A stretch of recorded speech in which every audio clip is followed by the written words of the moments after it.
मैं धन्यवाद करता हूं परमेश्वर का इस सुंदर समय का जो परमेश्वर ने मुझे दिया है। विशेष धन्यवाद करता हूं प्रभु में मेरे भाई अनुपम डेविड, अपनी भाभी शबनम डेविड जी का, जिन्होंने मौका मुझे दिया कि मैं आपके समक्ष उपस्थित हो सकूं और हम सब परमेश्वर के वचन में चलकर कुछ सीखने वाले हों।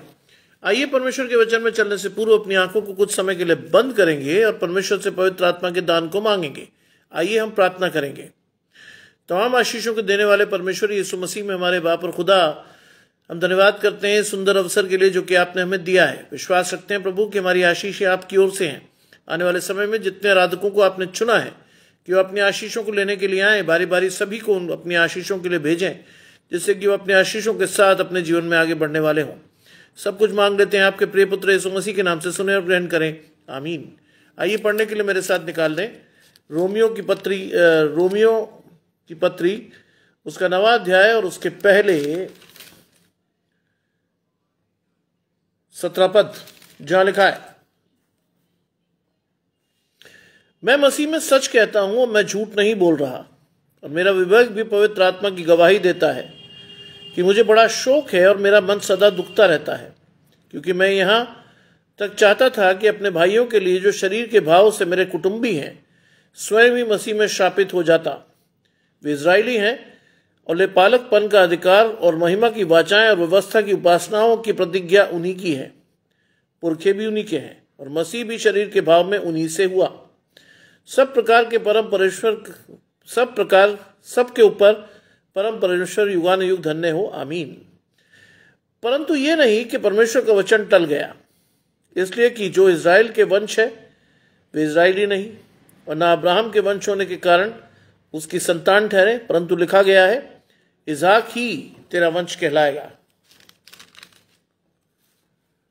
अर्थात शरीर की संतान परमेश्वर की संतान नहीं, परंतु प्रतिज्ञा की संतान वंश गिने जाते हैं। क्योंकि प्रतिज्ञा का वचन यह है कि मैं इस समय के अनुसार आऊंगा और सारा का पुत्र होगा, परंतु यह नहीं कि जब रिबका भी एक से अर्थात हमारे पिता इसहाक से गर्भवती थी और अभी तक न बालक जन्मे थे, ना उन्होंने कुछ भला या बुरा किया था, इसलिए कि परमेश्वर की मनसा जो उनके चुन लेने के अनुसार है, कर्मों के कारण नहीं परंतु बुलाने के कारण है, बनी रहे। उसने उनसे कहा, जेठा छोटे का दास होगा। जैसा लिखा है, मैंने याकूब से प्रेम किया और एसाव को अप्रिय जाना। इसलिए क्या हम कहें, क्या परमेश्वर अन्यायी है? नहीं, कदापि नहीं, क्योंकि वो मूसा से कहता है, मैं जिस किसी पर दया करना चाहूं उस पर दया करूंगा और जिस किसी पर कृपा करना चाहूं उसी पर कृपा करूंगा। अतः ये तो न चाहने वाले की न दौड़ने वाले की परंतु दया करने वाले परमेश्वर की बात है। क्योंकि पवित्र शास्त्र में फिरौन से कहा गया है, मैंने तुझे इसी के लिए खड़ा किया कि मैं तुझ में अपनी समर्थ दिखाऊं, मेरे नाम का प्रचार सारी पृथ्वी पर हो। इसलिए वह जिस पर चाहता है उस पर दया करता है और जिसे चाहता है उसे कठोर दंड देता है। ये परमेश्वर का वचन है। परमेश्वर का धन्यवाद हो। माया जी मेरे साथ जुड़ती हैं, रोहिणी जी मेरे साथ जुड़ती हैं, गजानंद भाई मेरे साथ जुड़े हुए हैं। आप सभी को परमेश्वर की आशीषें लगातार मिलती रहें। देखिए, आज रोमियो 9 उसके पहले 18 पद हमारी आशीष है, जहां पौलुस रोमियो की कलीसिया को लिख रहा है, मैं मसीह में सच कहता हूं, मैं झूठ नहीं बोल रहा। यह पहली ही आयत बहुत बड़ी आशीष है। मैं मसीह में सच कहता हूं, यानी पौलुस जो ये बात रोमियो की कलीसिया को लिख रहा है वो परमेश्वर में होकर लिख रहा है, मसीह में होकर लिख रहा है, और वो कहता है मैं झूठ नहीं बोल रहा। यह आशीष है। परमेश्वर का जन कभी झूठ नहीं बोलता। बाइबल कहती है, तेरी हां हां हो, तेरी ना ना हो, इसके बीच में जो भी कुछ होगा वो क्या होगा? पाप। इसीलिए वो कहता है मैं सच कहता हूं, मैं झूठ नहीं बोल रहा, और मेरा विवेक भी पवित्र आत्मा में गवाही देता है। विवेक, अच्छे बुरे की समझ। विवेक को इंग्लिश में हम कहते हैं कॉन्शियस। गजानंद भाई मेरे साथ जुड़े हुए हैं। आशीष परमेश्वर की आपके और आपके खाने को। विवेक का अर्थ है कॉन्शियस, भले बुरे को जानने और समझने की क्षमता। और वो कहता है मेरा विवेक भी पवित्र आत्मा की गवाही देता है। क्यों?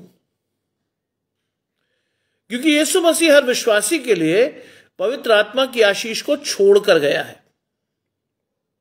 आज मुझे और आपको उस पवित्र आत्मा के साथ अपने जीवन में बढ़ना है, आशीष के साथ बढ़ना है, धन्यवाद के साथ अपनी आशीषों को लेना है और परमेश्वर के साथ जुड़कर परमेश्वर की आशीषों को लेना सीखना है।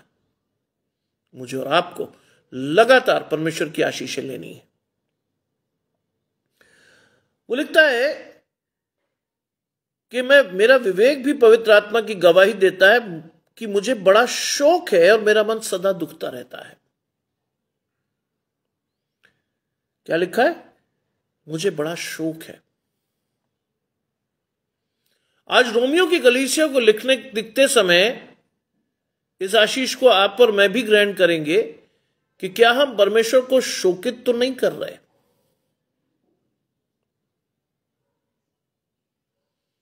क्या परमेश्वर की ओर से हमारे लिए वचन नहीं कहा जा रहा, मुझे बड़ा शौक है। यह दुख का विषय है कि अगर आप परमेश्वर को जानते हुए ना जाने, देखते हुए ना देखें और अपनी आशीषों के लिए परमेश्वर के पास खड़े ना हो। पौलुस लिखता है रोमियो की कलीसिया को, मुझे बड़ा शौक है और मेरा मन सदा दुखता रहता है। क्यों लिखा गया ये कि मेरा मन सदा दुखता रहता है? जानते हैं इसका अर्थ? क्योंकि आपकी आशीषें परमेश्वर की ओर से नहीं थी। आप परमेश्वर के साथ गए ही नहीं। आपने परमेश्वर को अपने मन में पवित्र आत्मा के रूप में लिया ही नहीं। इसीलिए पौलुस को यह लिखना पड़ा कि मेरा मन सदा दुखता रहता है। आज परमेश्वर भी ये चेतावनी हमें देता है, मेरा मन दुखता है। लिखता है क्योंकि मैं यहां तक चाहता था कि मैं अपने भाइयों के लिए जो शरीर के भाव में तो मेरे कुटुंबी हैं और कुटुंबी स्वयं ही मसीह में श्रापित हो जाता। आज वो यहां तक दुखी है पौलुस कि वो कहता है कि साहब मेरे कुटुंबी जो हैं उनके श्राप को मैं ले लेता, क्योंकि वो परमेश्वर को जानकर भी नहीं जान पाए, उन आशीषों को जो बाइबल में लिखी थी नहीं पढ़ पाए, सीखा नहीं। बाइबल में बहुत बड़ी आशीष है, परमेश्वर से मांगिए कि प्रभु मुझे सिखाने वाला आत्मा दे, जिससे कि मैं बड़े विश्वास से आपकी आशीषों को लेकर बढ़ने वाला हूं। मुझे सिखाने वाला मन दे, सीखने वाला मन। लिखा है मैं यहां तक चाहता था, यानी यहां तक चाहता था कि मैं अपने भाइयों के लिए जो शरीर के भाव से तो मेरे कुटुंबी हैं, स्वयं ही मसीह में श्रापित हो जाता। कौन सी बात दिखा रहा है आपको? यीशु मसीह की आशीष। यीशु मसीह ने आप सभी के श्राप, मेरे श्राप उठाकर क्रूस पर चढ़कर अपनी प्राण देकर मुझे और आपको अपने लहू से धोया। पौलुस भी यही लिख रहा है, शरीर के भाव से तो मेरे कुटुंबी हैं, मैं आप ही श्रापित हो जाता। सोचिए कितना दुखी होगा पौलुस कि उसे लिखना पड़ा कि मेरे रिश्तेदार शरीर के भाव से तो मेरे साथ हैं, लेकिन उनके गुनाहों को मैं ले लेता, मैं श्रापित हो जाता। और ये चीज पौलुस का अपने परिवार, अपने घराने के प्रति प्रेम को दिखाता है। आज इस आशीष से बहुत सारी आशीषें निकलेंगी, आपको और मुझे देखनी है, उन आशीषों के साथ चलना है और परमेश्वर को धन्यवाद देना है।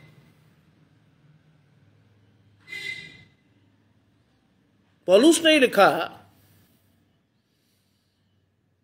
ठीक समय पर मसीह क्या किया? मसीह ने भक्तिहीनों के लिए मरा। क्या जाने कोई किसी भले मनुष्य के लिए अपना प्राण देना भी चाहे, क्या जाने। लेकिन यीशु मसीह ने अपने प्राण भक्तिहीनों के लिए भी दिए। एक जनरल ब्लेसिंग थी, और वो जनरल ब्लेसिंग थी, जो कोई विश्वास करेगा, जो कोई, वो नाश नहीं होगा, वो अनंत जीवन पाकर परमेश्वर की आशीषों को लेगा। जो कोई। और लिखा है, मैं स्वयं ही मसीह में शापित हो जाता अगर मेरा बस चलता, मैं चाहता। आज वो अपने परिवार के प्रेम को दिखा रहा है आपको और मुझे भी देखना है कि मैं अपने वृहद परिवार को भी कितना प्रेम करता हूं। केवल अपना परिवार नहीं, अपना मूल परिवार नहीं, सिंगल यूनिट नहीं, वृहद परिवार में, जहां आप, आपके भाई बहनों के बच्चे, उनके बच्चे, उनको आप कितना चाहते हैं। क्योंकि बाइबल में बहुत स्पष्ट लिखा है, क्रूस का जो सबसे पहला और प्यारा मैसेज है वो है, मैं नहीं, हम। It is we. इंडिविजुअल आशीष नहीं लेनी है आपको अपने घराने, अपने परिवार और अपनी पीढ़ियों की आशीष मांगना है। It is not an individual blessing. कई लोग कहते हैं साहब मैं बच जाऊं। मैं बहुत स्पष्ट बात पूछता हूं, आप बच जाएं और आपका घराना नष्ट हो जाए, हाउ डू यू फील? कैसा महसूस कीजिएगा कि आप और मैं तो बच गए लेकिन घराना नष्ट हो गया? कोई अच्छा फील नहीं करेगा। इसके लिए लगातार परमेश्वर से प्रार्थना करके उन लोगों को चेताना है जो परमेश्वर में नहीं है, उनको लाइए परमेश्वर के पास। God is certainly going to bless you, क्योंकि बाइबल कहती है कि जब दूसरों के बारे में आप सोचते हैं तब परमेश्वर आपके लिए सोचना शुरू करता है। बाइबल में बड़ा स्पष्ट लिखा गया, यदि तुम अपने और अपने घराने के लिए सोचते हो तो क्या बड़ा करते हो? अन्य जातियां भी तो ऐसा ही करती हैं। आज अपने सोच का दायरा बढ़ाइए, अपना वृहद परिवार या ग्रेटर फैमिली की तरफ देखिए। कोई ऐसा व्यक्ति टारगेट कीजिए जिसको आप देखते हैं, समझते हैं कि वो परमेश्वर में नहीं है। आप उसे डायरेक्ट नहीं कह सकते, लेकिन उसके लिए प्रार्थना तो करिए, कम से कम मांगिए तो परमेश्वर से कि प्रभु उसकी आशीष उसे दे, उसके मन को बदल, उसके मन में मांस का हृदय डाल, पत्थर का हृदय निकाल दे। मांगिए तो। लिखा है, वे इजरायली हैं और ले पालकपन का अधिकार, महिमा और वाचाएं की व्यवस्था और उपासनाओं की प्रतिज्ञा उन्हीं की है। वो इजरायली हैं, आप और मैं मसीही हैं। एंड वी क्लेम कि मैं और आप परमेश्वर के चुने हुए जन हैं। बाइबल हमारे घर में है, बाइबल की आशीष हमारे जीवनों में है, और हम क्लेम करते हैं कि हम बाप दादों से मसीही हैं। इसीलिए लिखा वे इजरायली। इजरायली का मतलब यहां किसी जाति से नहीं है, परमेश्वर के चुने हुए जनों से है। और लेपालकपन का अधिकार, परमेश्वर ने उनको अपनी मिरास सौंपी है। लेपालकपन का अधिकार, महिमा और वाचाओं की व्यवस्था, सब कुछ उन्हीं से है। लेकिन मैंने और आपने कभी ये चीज सीखी नहीं, जाने ही नहीं।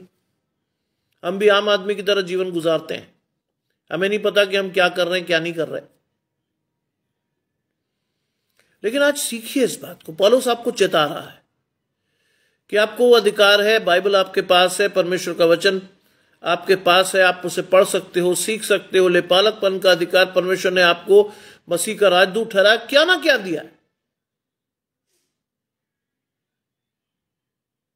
सारी उपासनाएं, सारी प्रतिज्ञाएं आपसे हैं, बट स्टिल अगर उसके बावजूद भी आप सारी व्यवस्था को नहीं समझते, परमेश्वर का वचन आपके चित्त पर नहीं चढ़ता, आप और मैं कुछ सीखते नहीं, then what is the use of being called a Christian? कैसे आप और मैं अपने आप को परमेश्वर के अभिषिक्त जन मानते हैं अगर बाइबल आपके चित्त पर नहीं चढ़ी हुई? आज रोमियो का 9वां अध्याय और उसके 18 पद, पहले 18 पद, ये आपकी आशीष है। देखिए कैसे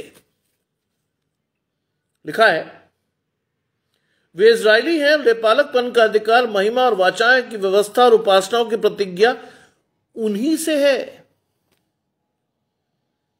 बहुत से मसीह लोग आज तक इस बात को नहीं समझे। बहुत से मसीह परिवार केवल बाइबल को सिर्फ कब पढ़ते हैं? शाम की प्रेयर, वो भी कब? जब रात होने वाली हो, सब कुछ खा पी चुके हो आप, तब। और जब प्रेयर खत्म होती है तो आमीन कहने वाले 4 ही लोग होते हैं। निकिता जी जुड़ती हैं, आशीष परमेश्वर की आपके और आपके घराने को। जब प्रेयर खत्म होती तो पता चला 4 ही लोग, शुरू तो 10 लोगों के साथ हुई थी, बाकी 6 तो सो गए।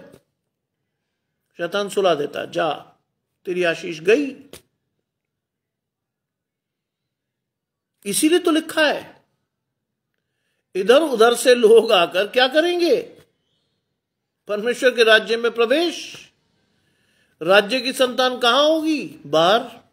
क्योंकि आपने इन सारी चीजों का महत्व समझा ही नहीं, आप जान ही नहीं पाए। परमेश्वर के वचन की महिमा आपके चित्त पर चढ़ी नहीं, परमेश्वर की आशीषों को आपने देखा नहीं, परमेश्वर के आश्चर्यक्रम आपके साथ बाइबल में लिखे हुए थे, आपने महसूस ही नहीं किए। आपके पास ये अधिकार जन्म से था, आपने लिया नहीं। नहीं लिया तो किसी और ने लिया, और जिसने लिया वो परमेश्वर के राज्य के अंदर, आप और मैं बाहर। इवैल्यूएट योरसेल्फ, कहां है हम, कहां होना चाहिए है हमें। और लिखा है, पुरखे भी उन्हीं के हैं, मसीह भी शरीर के भाव से उन्हीं में से हुआ, सबके ऊपर परमेश्वर का परम परमेश्वर युगानुयुग धन्य हो, आमीन। बड़े दुख से लिख रहा है ये वो कहता है पुरखे भी उन्हीं के हैं। आज मैं और आप कहते हैं साहब 3 पीढ़ियों से मसीही, पुरखे भी हमारे ही हैं, और मसीह भी शरीर के भाव से हमारा ही है। क्योंकि मैंने और आपने मसीह को कैसे जाना? शरीर के भाव से, आत्मिक भाव से नहीं जाना हमने। आज हम भी चर्च जाते हैं, जाकर लौट आते हैं, क्या सीख कर आते पता नहीं। आज मैं और आप बाइबल पढ़ते हैं, क्या पढ़ते हैं पता नहीं। आज मैं और आप प्रार्थना करते हैं, क्या प्रार्थना की ये भी याद नहीं। शरीर के भाव से हैं आप और मैं, क्या? मसीह के, आत्मिक भाव से नहीं है। आज आपकी और मेरी आशीषें आत्मिक हैं, शारीरिक नहीं। माइंड इट, आपकी और मेरी आशीषें शारीरिक नहीं है। मसीह के लिए सबसे पहले आत्मिक आशीषों को लेना जरूरी है। आत्मिक आशीषों के अंदर से शारीरिक आशीषें आनी है। बाइबल बहुत स्पष्ट है भाई, पहले मेरे राज्य की खोज करो तो ये सब वस्तुएं तुम्हें यूं ही दे दूंगा। पहले मेरे राज्य की खोज करो। करते हैं हम? क्या हम कर पाते हैं? अपने आप से पूछिए। शरीर के भाव से तो मसीह हमारा है, वी क्लेम इट। हम मसीह लोग हैं साहब, वी क्लेम इट, मसीह हमारा है। लेकिन सबके ऊपर परम परमेश्वर युगानुयुग धन्य हो। जानते क्या मतलब? इतना सब होने पर भी वो उनको आशीष दे रहा है, सब कुछ जानने के बाद। जानते किस आशीष के अनुसार ये लिखा है? बाइबल को पढ़िए, बाइबल में लिखा हर एक को अपने से बेहतर समझो। जिस दिन हम ये सीख गए उस दिन हमारी आशीषें आत्मिक होंगी, हमारे फल आत्मिक होंगे, हमारी आशीषों से लोग एक दूसरे को बता सकेंगे कि अमुक व्यक्ति परमेश्वर का है और अमुक व्यक्ति परमेश्वर का नहीं है। तब लोग जानेंगे आपके फलों को देख के कि आप परमेश्वर के हो। तब अनुपम भाई जुड़ते हैं, आशीष परमेश्वर की आपके और आपके घराने को। जानते हैं 7:25 पे जब मैं घुसा तो my son gave me this message,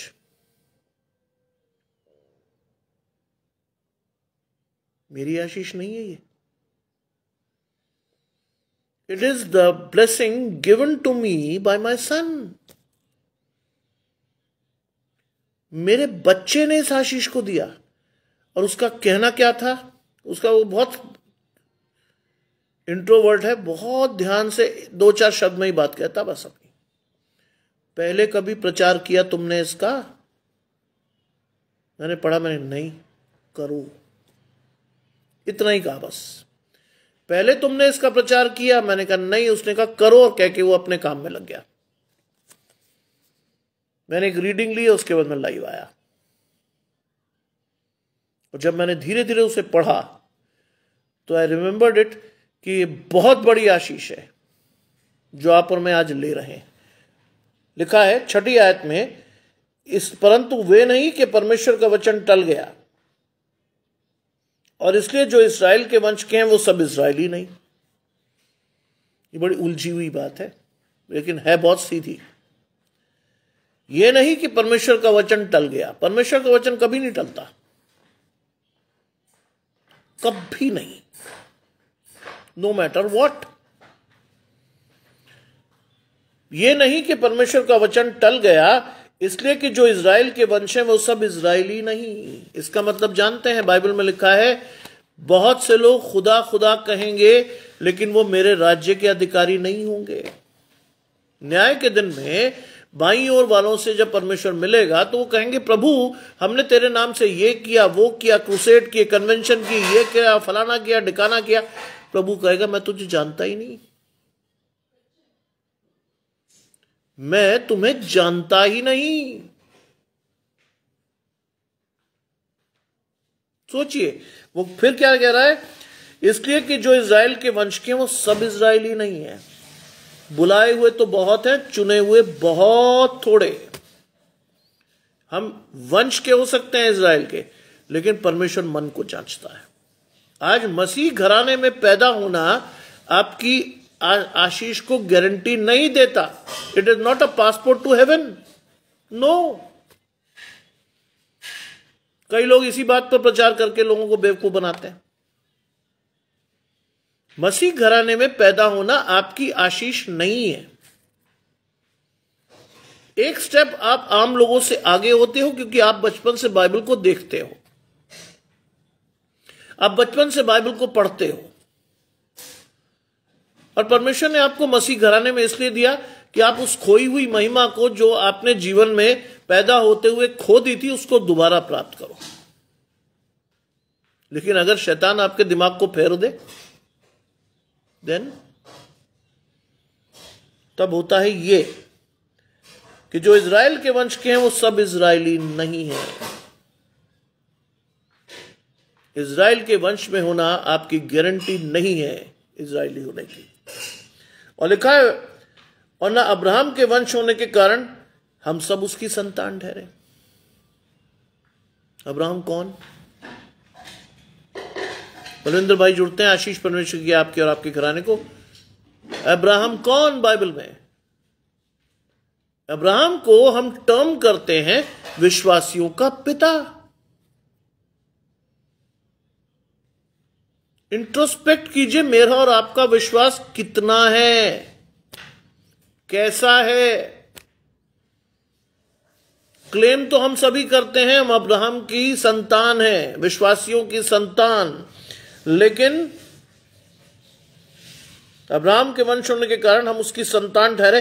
परंतु लिखा है इसहाक ही से तेरा वंश कहलाएगा। जानते हैं इसका अर्थ?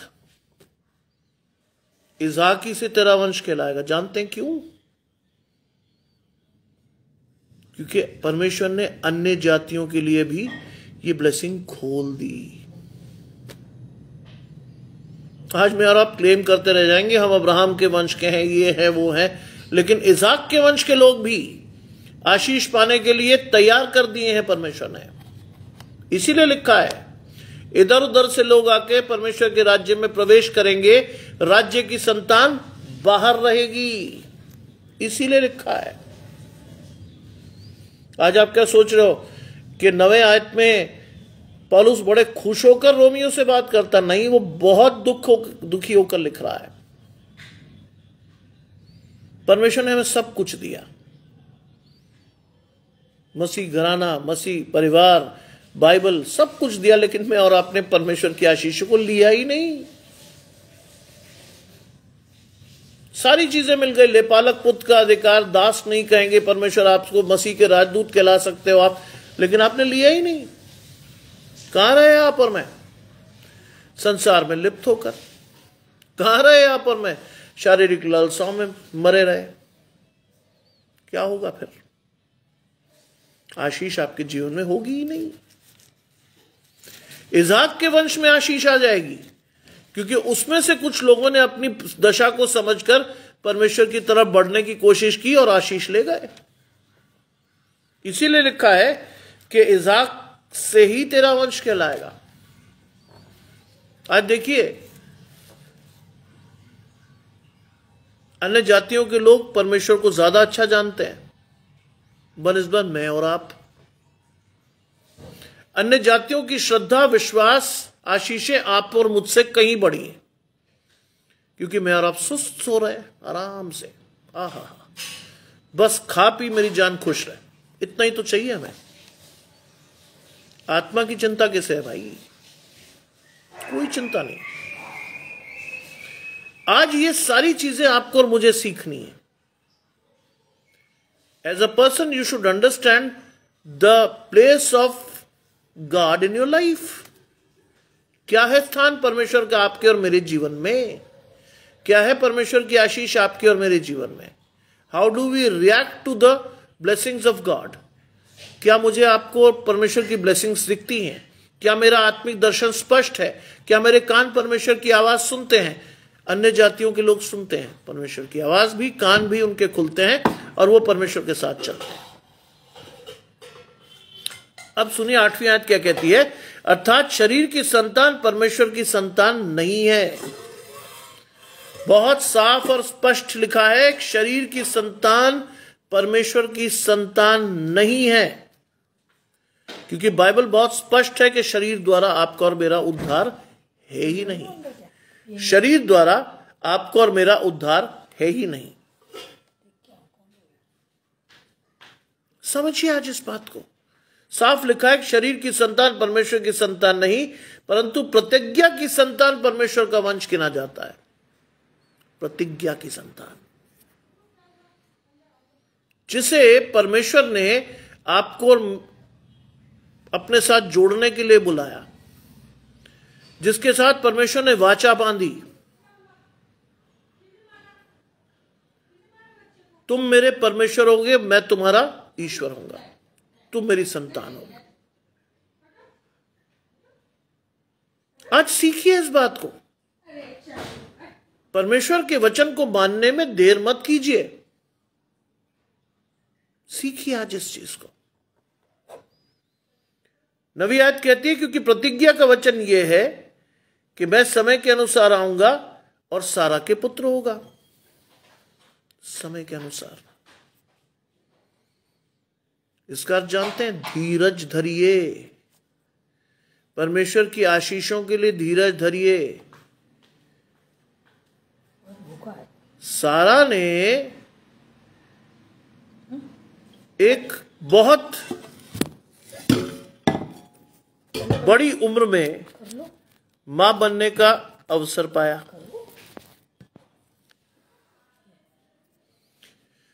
सारा ने एक बहुत बड़ी उम्र में मां बनने का अवसर पाया। क्यों? आशीष परमेश्वर से थी, उसने इंतजार किया। यहां पर मैं तो जरा गड़बड़ हो, इधर से उधर हो, भाग जाते हैं हम परमेश्वर के पास से। लिखा है प्रतिज्ञा का वचन। परमेश्वर अपनी प्रतिज्ञा को कभी झूठी नहीं ठहराता, देर से ही सही पूरी होती है। लिखा है, मैं उस समय के अनुसार आऊंगा जो परमेश्वर ने नियुक्त किया है। मैं इस आशीष को ले सकता हूं, जानते क्यों? I waited for 6 years to have a permanent job. 6 लंबे साल I waited for my turn. कई लोगों ने मुझे कहा, अरे तू पागल है, तुझे कुछ नहीं मिलने वाला। मैंने कहा, मुझे इसी चीज को देखना है कि अगर परमेश्वर है और मेरी सुनता है तो मुझे मिलेगा क्या। कई लोगों ने कहा, बेटा वचन में लिखा है बहुत सही है, लेकिन ऐसा भी नहीं कि पूरा हो। मैंने कहा, अब तो मुझे जरूर देखना है, क्योंकि अगर ये जीवन परमेश्वर का दिया हुआ है, आशीष भी परमेश्वर ही देगा। क्योंकि मुझे पता था, बचपन से मेरी माँ ने बताया था कि बेटा तुम तो बिना सांस के ही मर जाते। अम्बिलिकल कॉर्ड या जो नाल थी वो तुम्हारे गले में थी। अगर तुम हो तो your blessing is from God. मुझे इसी चीज को देखना था। आई रिस्क माई होल लाइफ कि मुझे मिलेगा क्या। और इसमें लिखा है कि मैं इस समय के अनुसार, परमेश्वर का समय आया, चीजें सीधी हुई, रास्ते सीधे हुए, उड़ता हुआ मैं आगरा आके अपनी आशीषों को ले गया। लोगों ने बहुत कोशिश की, इसका हो उसका हो। परमेश्वर ने जो चाहा वही किया। और लिखा है, सारा के पुत्र होगा। सारा जो बांझ थी, एक बड़ी उम्र की थी, उसको परमेश्वर ने आशीष दी, जिसको संसार नहीं दे सकता था। आज परमेश्वर आपको वहां से भी आशीष देगा जब आपको लगेगा कि सब खत्म। परमेश्वर आपको देगा। सारा के पुत्र हुआ भी। और लिखा है, यही नहीं, परंतु जब रिबका के भी, अर्थात हमारे पिता इजाक से गर्भवती थी, दोनों के बच्चे हुए। रिबका का बड़ा बेटा, सारा का बेटा छोटा। लेकिन अब देखिए आगे क्या लिखा है। आगे लिखा है, रिबका भी हमारे पिता इजाक से गर्भवती थी। एक दासी थी और एक पत्नी, दोनों गर्भवतियां थी।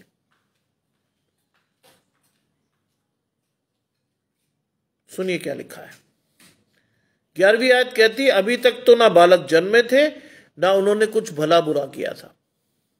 वो संसार में ही नहीं आए थे, वो जन्मे ही नहीं थे, उन्होंने कुछ भला बुरा भी नहीं किया था।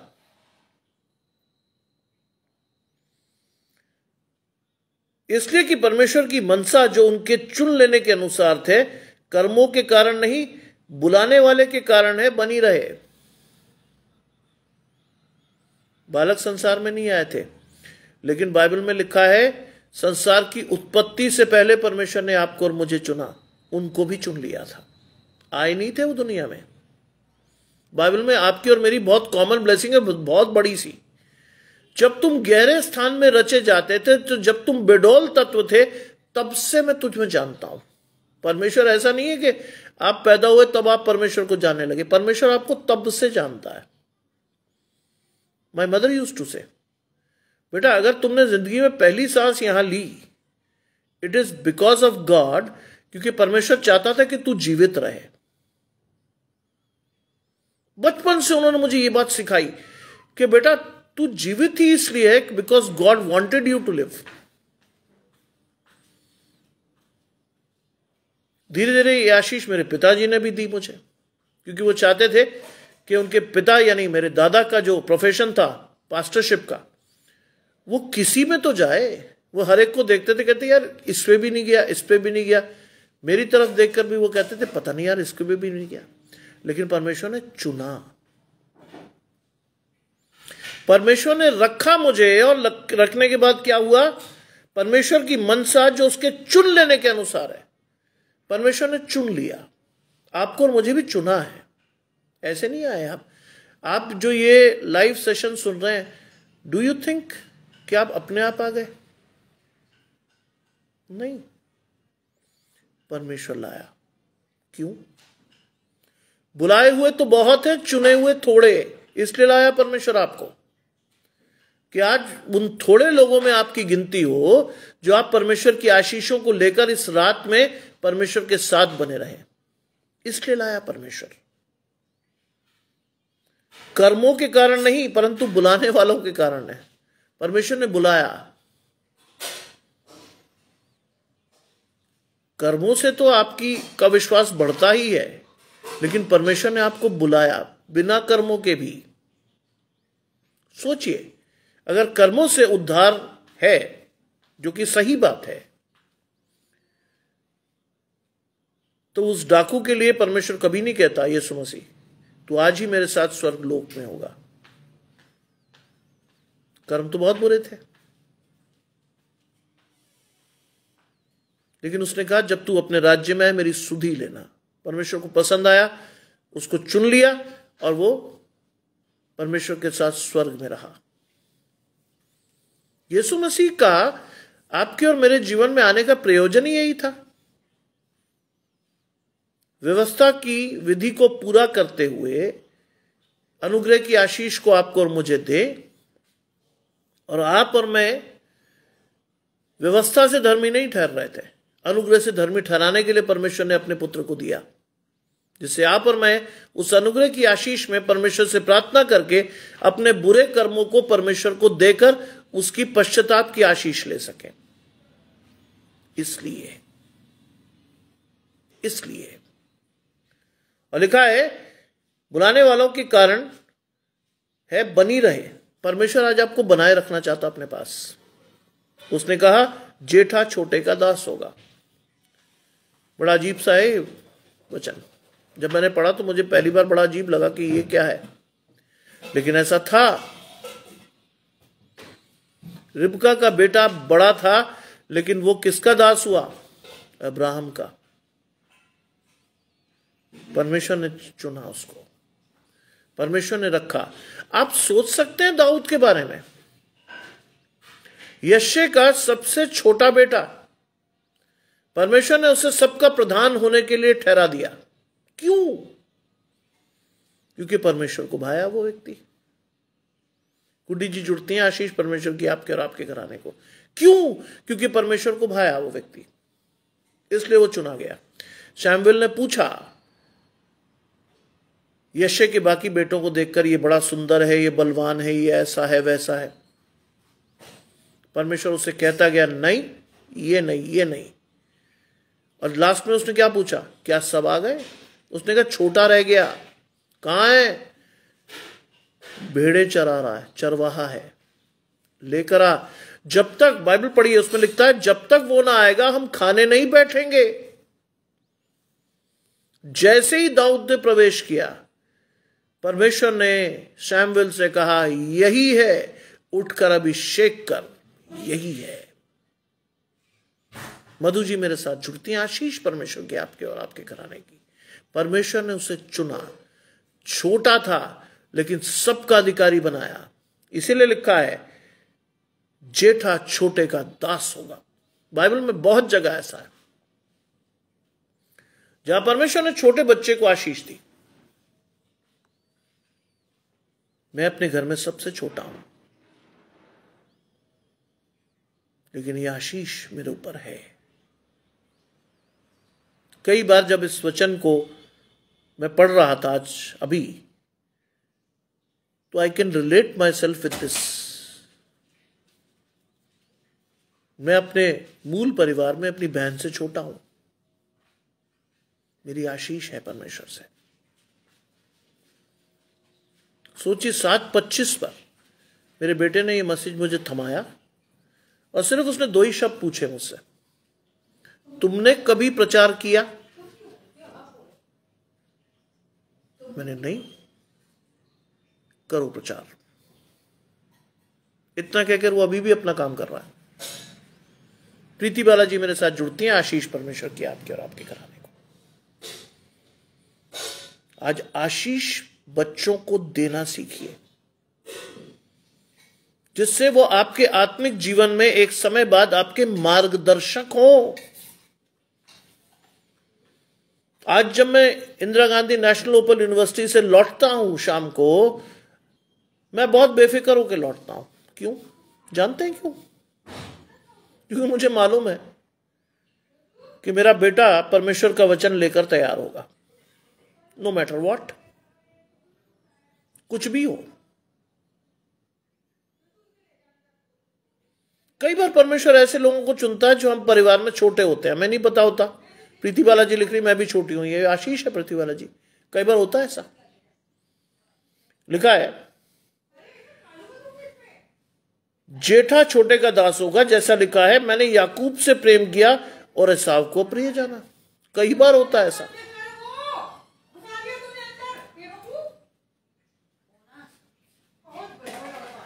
मैंने याकूब से प्रेम किया और एसाव को क्या जाना? अप्रिय। आज सीखिए इस चीज को। आज कई बार परमेश्वर कई लोगों को अप्रिय जान लेता है, डिस्पाइट द फैक्ट वो बड़े अच्छे दिखते हैं, स्मार्ट होते हैं, ये होता है वो होता है, लेकिन फिर भी परमेश्वर की आशीष उन पर नहीं होती। जानते क्यों? जानते क्यों? क्योंकि परमेश्वर शरीर को नहीं देखता, परमेश्वर लंबाई चौड़ाई को नहीं देखता। परमेश्वर किसको देखता है? जिससे आपकी आशीष आती है, आपके मन को। परमेश्वर आपके मन को देखता है। बाहरी लोग आपकी सुंदरता देखते हैं, लंबाई चौड़ाई देखते हैं, शक्ल देखते हैं, रंग देखते हैं, नौकरी देखते हैं, स्टेटस देखते हैं। परमेश्वर ये कुछ नहीं देखता, कुछ भी नहीं। God only sees your heart, मन को देखता वो। आज आप कभी किसी कुत्ते को देखिए, कुत्ता सिर्फ आपके प्यार को जानता, आपके स्टेटस से वो प्यार नहीं करता है, क्योंकि उसमें परमेश्वर की आत्मा है। कोई भी जानवर वो आपके प्यार से आपको प्यार करेगा, वो ये नहीं देखेगा सब इसका घर बहुत बड़ा है, ये मुझे खाना खिलाएगा कि नहीं खिलाएगा, ये करेगा कि नहीं करेगा। वो सिर्फ आपका प्यार देखता है, कभी नहीं देखता वो कि साहब ये आदमी बहुत बड़ा है तो मैं इसके साथ जुड़ा रहा हूं। इंसान देखते हैं वो, जानवर कभी नहीं देखता। आप फकीरों के पास भी देखोगे तो कुत्ता बहुत स्वामी भक्त मिलेगा, वो जाएगा नहीं उसके पास से, कभी नहीं जाएगा वो। उसे ये भी नहीं पता होगा कि ये आदमी उसे अगले बार का खाना खिलाएगा नहीं खिलाएगा, लेकिन उसका प्यार देखता है। वही प्यार परमेश्वर ने आपसे और मुझसे किया जो उसने जानवरों से किया। लेकिन आप और मैं तो एहसान फरामोश हो जाते हैं। सारी चीजें मिलने के बाद भी हम कहते हैं कौन सा परमेश्वर, अरे अच्छा। जानवर हमेशा, मेरे घर में 3 कुत्ते हैं और तीनों मैंने नहीं पाले। कई बार प्रीचिंग के दौरान आपको शोर सुनाई देता है, वो तीनों को खाना दिया जा रहा है इस समय। और ये आशीष मेरी मां की थी, मेरी मां ने हमेशा सिखाया, मेरी पत्नी ने भी इस चीज को सीखा कि जितने लोग आप पर आश्रित हैं, अगर वो बुजुर्ग हैं, जानवर हैं, कोई भी है, पहला खाना, पहला निवाला उनको मिलना है। आज मेरे घर में कोई बुजुर्ग नहीं है, लेकिन ये 3 बच्चे हैं। मेरी पत्नी का ये स्पष्ट दर्शन है कि मैं और आप उन्हें सबसे पहली रोटी बनाकर खिलाएं, क्योंकि आशीषें उन्हीं से भी है। आज जानवर बोल नहीं सकते, लेकिन वो आत्मा में आपको आशीष देते हैं। रोहिणी जी के पास, उनकी रील्स में मैंने उनके डॉगीज को देखा, बड़े बड़े कुत्ते उनके पास। खुशी की बात। आप अगर जानवर को प्रेम करना सीखते हो तो परमेश्वर की आशीष आपके जीवन में है। लिखा है 14वीं आयत कहती है, इसलिए हम क्या कहें, क्या परमेश्वर के यहाँ अन्याय है? नहीं, संसारिकता में लगता है कि यह अन्याय है, लेकिन नहीं। जानते हैं, जब मैं छोटा था तो एक चीज को मैं हमेशा कंटेस्ट करता था। अपने पिताजी से कहता ये तो गलत लिखा है। और क्या चीज थी वो? जिसके पास है उसे और दिया जाएगा, उसके पास बहुत हो जाएगा, और जिसके पास नहीं है उसके पास जो है वो भी छीन लिया जाएगा। मैं हमेशा अपने पिताजी से कहता ये दिस इज रॉन्ग, ये क्या चीज है? और हमेशा मेरे पिताजी ने उसका कोई प्रत्युत्तर नहीं दिया। उन्होंने कहा बेटा, जब बड़े होगे अपने आप सीख लोगे ये क्यों लिखा है। बड़े होने के बाद समझ में आया ये सही था। जब आपकी आशीषें परमेश्वर की ओर से हैं, जब आपकी आशीषें परमेश्वर की ओर से हैं, तो आपकी आशीषें बढ़ेंगी, आपको और मिलेगा। और ऐसे लोग जिनके पास आशीषें परमेश्वर की ओर से नहीं है, वो भी आपको मिल जाएंगे। यह आशीष है। क्या परमेश्वर अन्यायी है? कदापि नहीं, क्योंकि वो मूसा से कहता है। परमेश्वर मूसा से बात करता है। आज मैं और आप तो परमेश्वर के वचन को भी सुनकर नहीं सीखते। आदि में वचन था, वचन परमेश्वर के साथ था, वचन ही परमेश्वर था। हमें नहीं चढ़ा ये चित्त पर। हम तो कह रहे हैं भाई पता नहीं कौन सा वचन आएगा। नहीं, ये वचन है, पढ़िए इसको, क्या लिखा है इसमें। मूसा से कहा मैं जिस किसी पर दया करना चाहूं उस पर दया करूंगा। परमेश्वर आपके मन के अनुसार आपकी आशीषें दे देता है। आपका मन अगर परमेश्वर से लगा हुआ है, आपकी आशीषें परमेश्वर से लगी हुई हैं, तो परमेश्वर की दया भी आपके जीवन में अधिकाई से आएगी। I waited for 6 years to get my job, लेकिन मुझे एक बात बड़ी संतोष से पता थी कि जब परमेश्वर देता है तो वो सेकंड बेस्ट नहीं देता। He always gives you the best। बहुत बड़ी आशीषें देता परमेश्वर, always gives you the best। Second best नहीं मिलता कभी। और मैं जिस किसी पर कृपा करना चाहूं उसी पर कृपा करूंगा। परमेश्वर आपसे और मुझसे नहीं पूछेगा।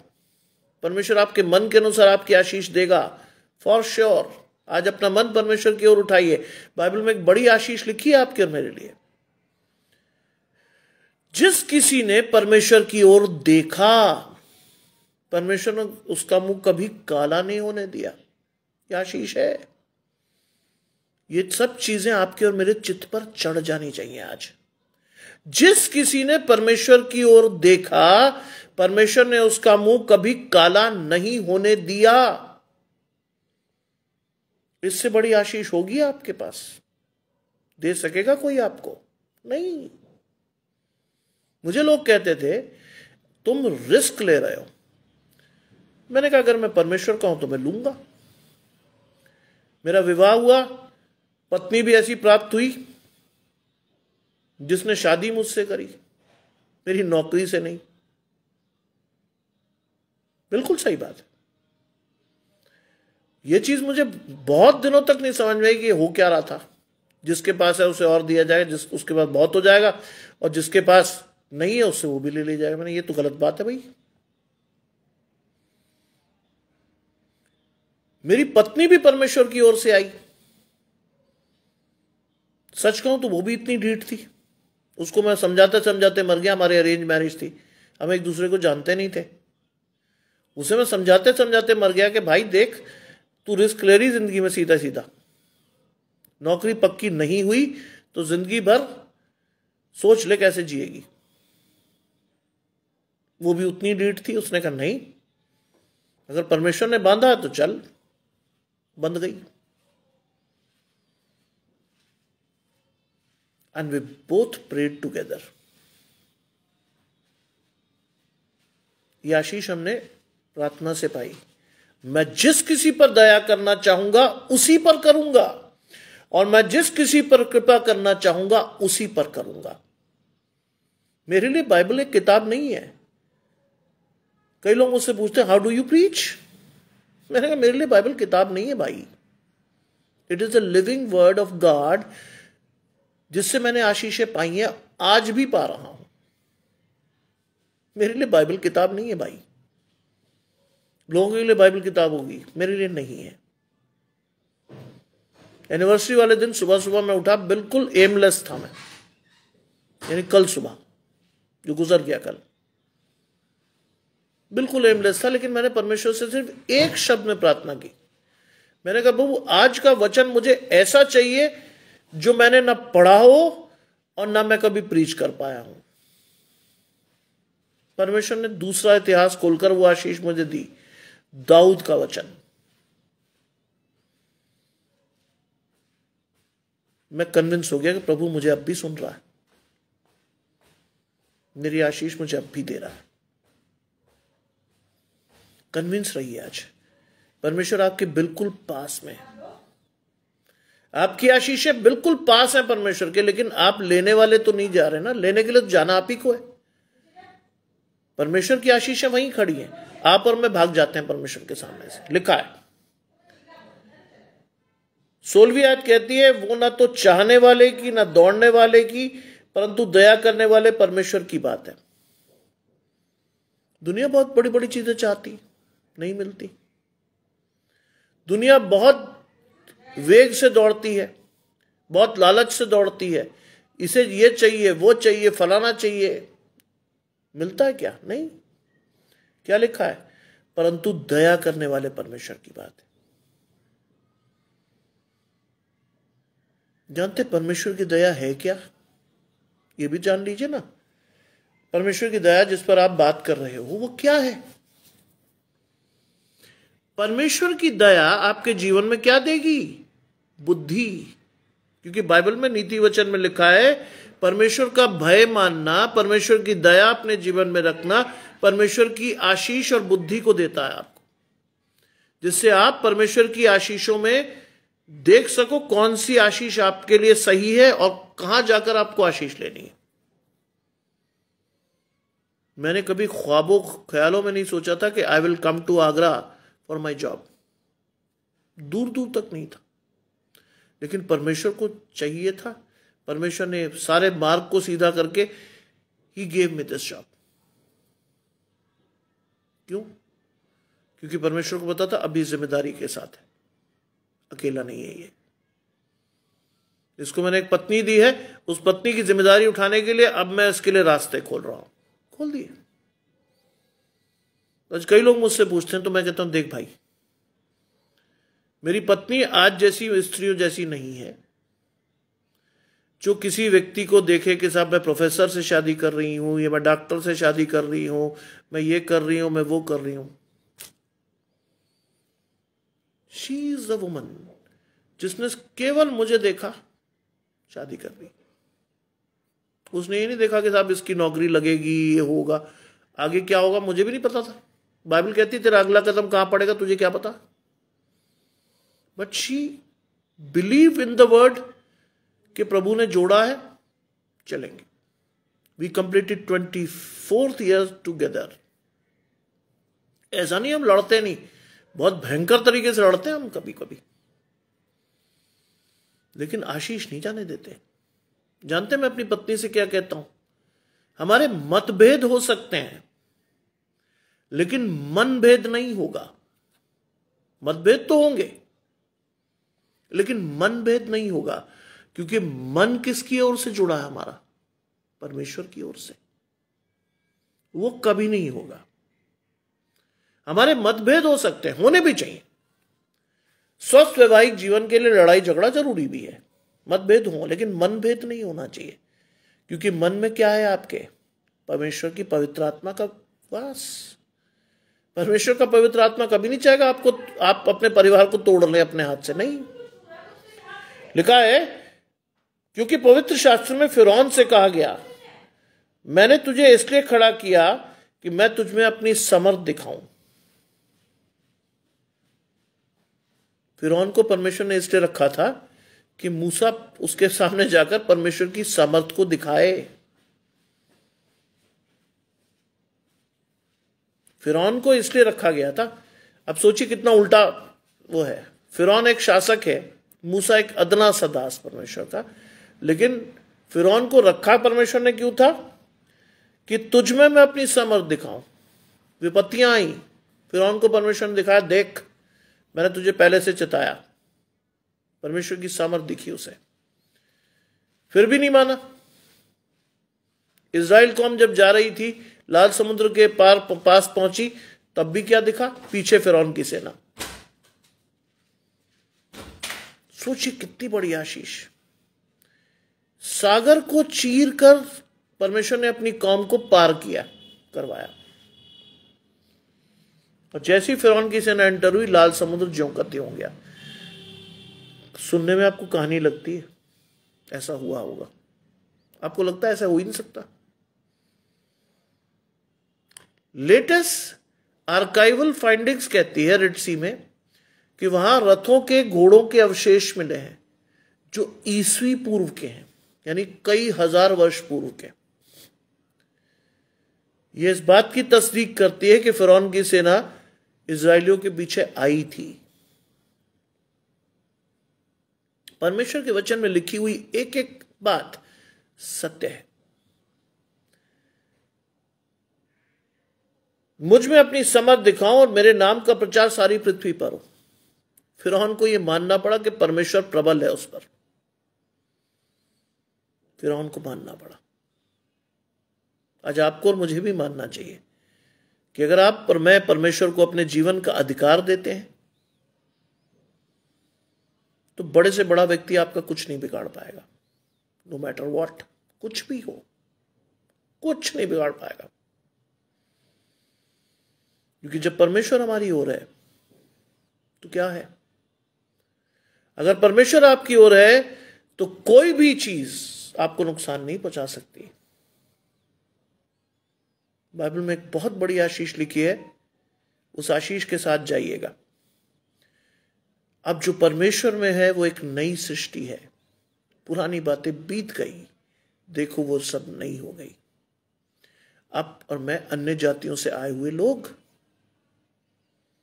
आज परमेश्वर को अधिकाई से पहचानते हैं। आज अपनी आशीषों के साथ परमेश्वर को अपने जीवन में देख सकते हैं। आज परमेश्वर के साथ बढ़ सकते हैं।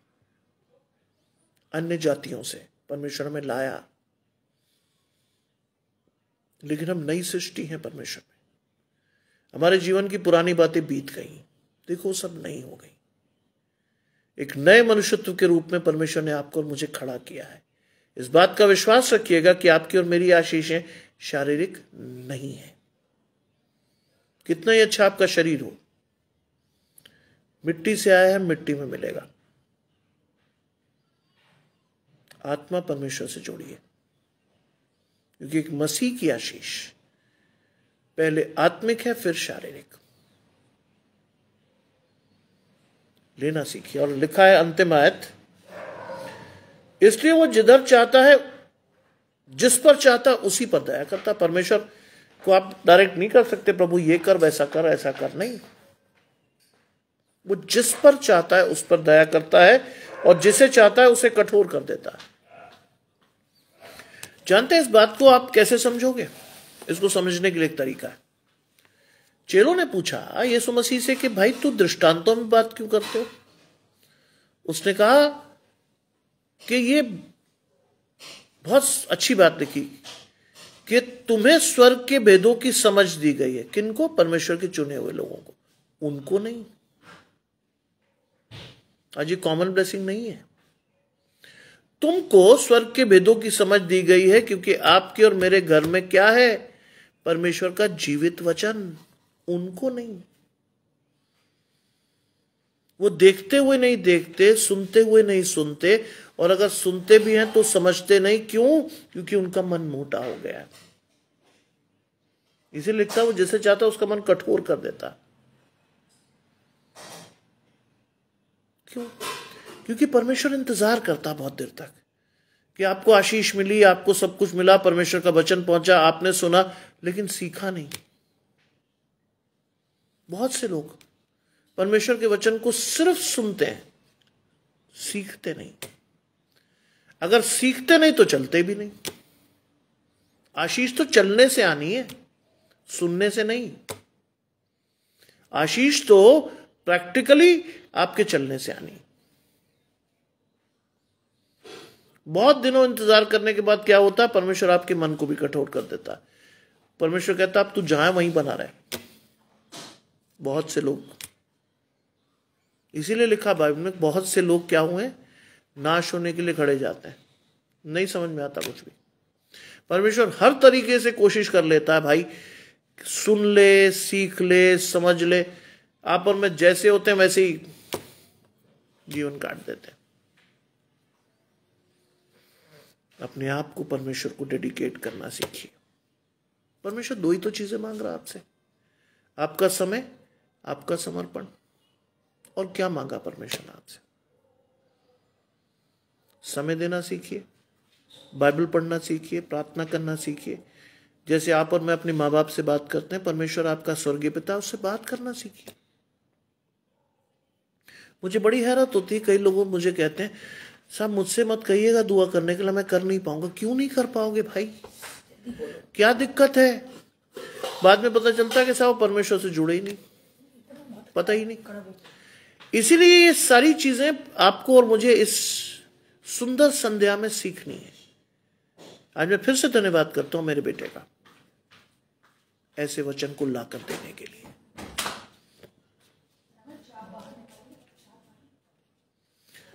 आज आपका और मेरा, आपकी और मेरी आशीष परमेश्वर से है। इस आशीष को बनाए रखने के लिए, बचाए रखने के लिए और पीढ़ियों तक देने के लिए पूरी तरह समर्पित होकर परमेश्वर को अपने जीवन को दीजिए, अधूरे मन से नहीं। प्रभु आप सभी को आशीष दे। आइए प्रार्थना करें। तमाम आशीषों के देने वाले परमेश्वर यीशु मसीह में हमारे बाप और खुदा, हम धन्यवाद करते हैं इस सुंदर अवसर के लिए जो कि आपने हमें दिया है। इस समय प्रभु हम चाहते हैं प्रभु कि हर वो बच्चा जो हमारे घरानों में है, घरों में है, आपकी आशीषों से परिपूर्ण हो, और हम सब माँ बाप होने के नाते अपने बच्चों को वो सुंदर आशीषों को दे सके, जिससे कि एक समय आए कि जब आपके बच्चे लौटकर आपकी आशीषें आपको दें तो आप खुश हो कि वो आपका बच्चा परमेश्वर के साथ खड़ा है। आने वाला समय हर एक घराने के लिए आशीषमय हो, हर एक घराने का एक एक बच्चा परमेश्वर की आशीष को लेने वाला हो, और ना सिर्फ ले बल्कि उसको अपने घराने के लिए इस्तेमाल करने वाला हो। सब कुछ मांग लेते हैं आपके प्रिय पुत्र यीशु मसीह के नाम से, सुने और ग्रहण करें, आमीन। आज विश्वास के साथ इस सुंदर संध्या में परमेश्वर के साथ बढ़िए। रात को परमेश्वर की कवच को लेकर सोइए। हर तकलीफ, परेशानी, दुख से परमेश्वर आपको बचाए रखे। सुबह जब आप उठते हो तो विश्वास से परमेश्वर को फिर पहन लो, क्योंकि दिन भर परमेश्वर आपके साथ बना रहे। कल ठीक 7:30 के आसपास फिर हम जुड़ेंगे family of Christ ministry page में सुबह एक नए वचन के साथ। प्रभु आप सभी को आशीष दे, आप सभी को शुभ रात्रि, और आप सभी को जय मसीह की।